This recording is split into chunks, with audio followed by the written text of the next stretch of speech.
to go over some wetsuit basics for all those surf fishers out there who want to get into taking to the next level, shedding the waders and dry top and heading out into the little farther out to the outer edge.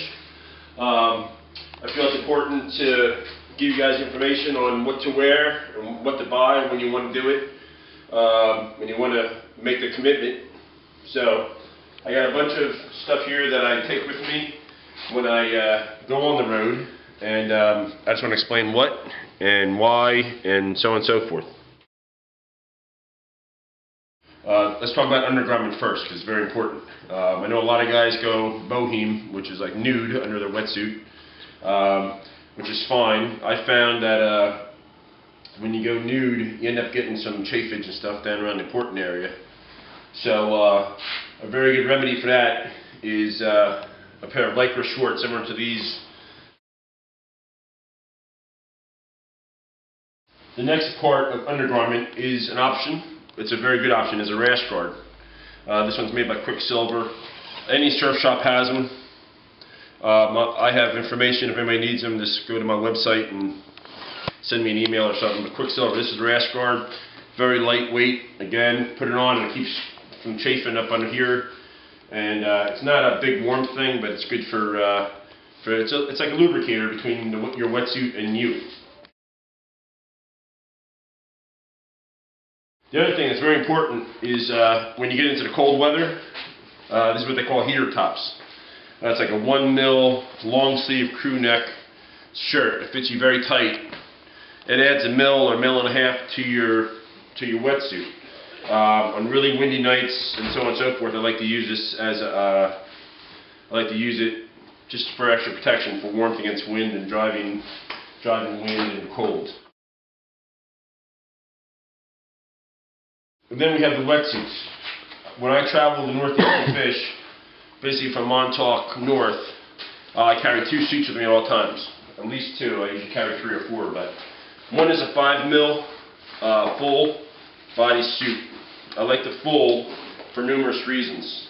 It's a heavy, the 5 mil is a nice heavy neoprene.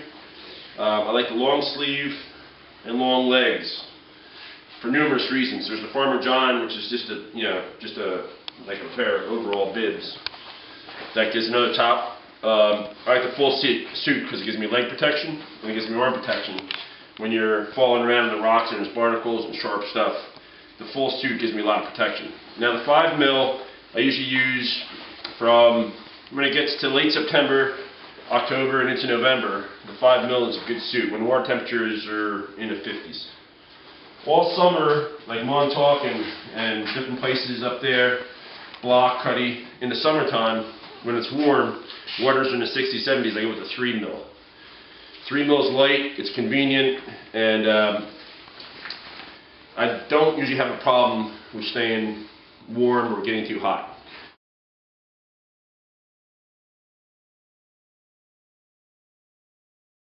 If you ever have your wetsuit on and you're too hot, what you want to do is simply go into the water, open your neck, let the cold water flush down through, cool you down. It works really good.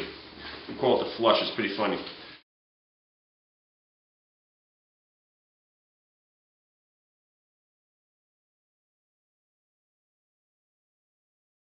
I like surfing wetsuits over dive suits because they're much more flexible. They're made for swimming and movement, whereas a dive suit is limited movement.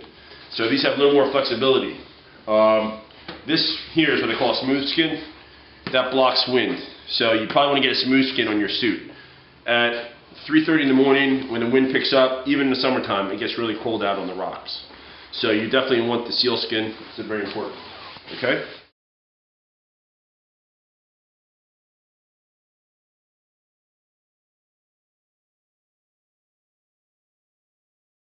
Also, when you're going out, the waders and dry top we use for years. Don't throw your dry top out. Your dry top is a very, very important part of wetsuiting. It is used as a wind blocker.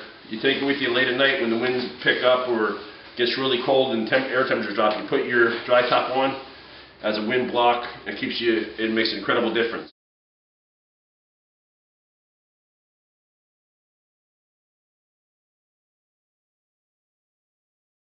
Now the other thing is boots. On the feet, just an old pair of wading boots are good.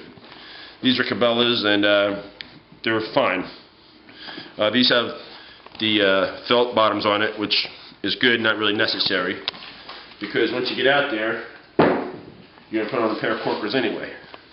So what I do is I always carry my corkers on my belt out, and then once I get out to my spot, then I put them on. Another accessory that you'll need, and I wear these all the time, all year round, is the Aquaskin Black Thunder gloves for numerous reasons. If you get cut by a barnacle or something like that, it hurts. So wear the gloves and protect yourself that way.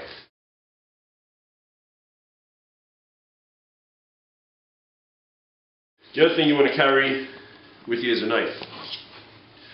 This is kind of a mono knife. It's dull on the end and it's sharp on one side. Carry it. You wear this around your thigh or your arm. Some guys wear it on their belt.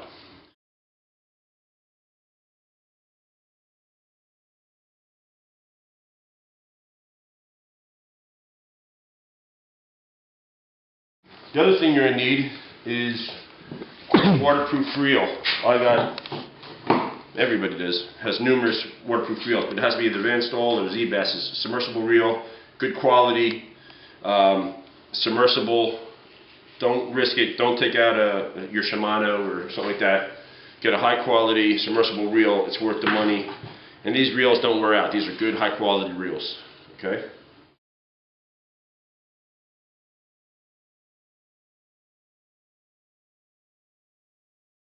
The other thing you want to do is carry lights. I use Prince & Tech for the most part.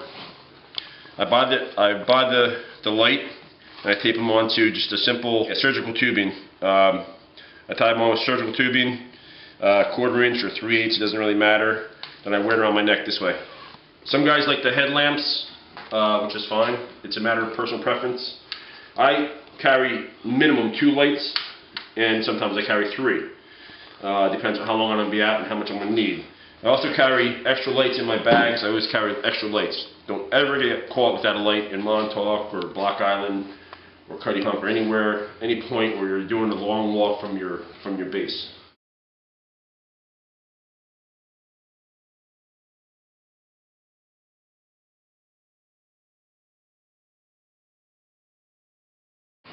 Alright, now we have the wader belt, which is important. I found that these Aquaskin's Elite Series, Elite Hunter Series, these bags hold up very, very well, and I beat them up really good. Now, if you're wearing a shoulder bag out on the rocks and you're climbing up a rock and your bag's swinging all over the place, I find that to be detrimental to your success rate to get it on a rock. Plus, when your bag fills up with water, it's probably, 30, 40, 50, 60 pounds or whatever. So instead of the bag swinging all over the place, I've opted for these bags, and I only wear a belt. I don't wear a bag. The other thing on your belt, which is a must, is a good sheath and pliers. I use the Van Staal pliers. I use the short ones. They've done fine. These lanyards by Dragon Tails are very, very good. I love these. Also, the belt is a dive belt with a stainless steel buckle. Very good quality and will not open on you.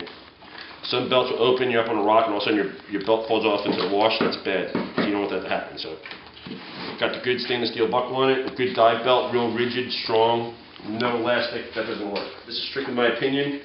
It's not law.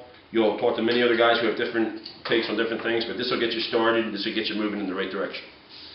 This has been DJ, and we're doing the wetsuit talk, and we'll talk to you soon. See you on the beach.